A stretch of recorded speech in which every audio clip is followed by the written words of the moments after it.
राहुरी तालुक्याचे शिल्पकार स्वर्गीय डॉक्टर दादासाहेब तनपुरे यांनी सन 1950 मध्ये राहुरी कृषी उत्पन्न बाजार समितीची स्थापना केली।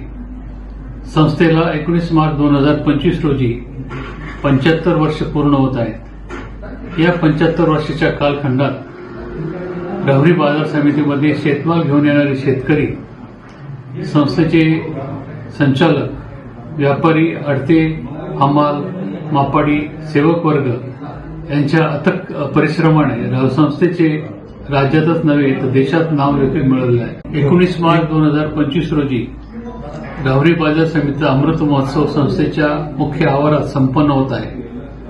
सदर कार्यक्रमाचे उद्घाटन सन्माननीय माजी खासदार श्री प्रसाद बाबूराव तनपुरे यांच्या हस्ते दीप प्रज्वलन करून होणार आहे। यावेळी सन्माननीय खासदार डॉक्टर निलेशजी लंके साहेब, सन्माननीय माजी आमदार श्री प्राजक्त तनपुरे, प्रेरणा मल्टीस्टेटचे अध्यक्ष श्री सुरेशेठ बाबळे, त्याचबरोबर शिवसेना उद्धव बाळासाहेब ठाकरे गटाचे जिल्हाध्यक्ष पैलवान रावसाहेब खेवरे हेही उपस्थित राहणार आहेत। तरी आपण बुधवार दिनांक 19 मार्च 2025 रोजी सायंकाळी 5 वाजता राहुरी बाजार समिती येथे सहकुटुंब उपस्थित राहून कार्यक्रमाची शोभा वाढवावी ही नम्र विनंती।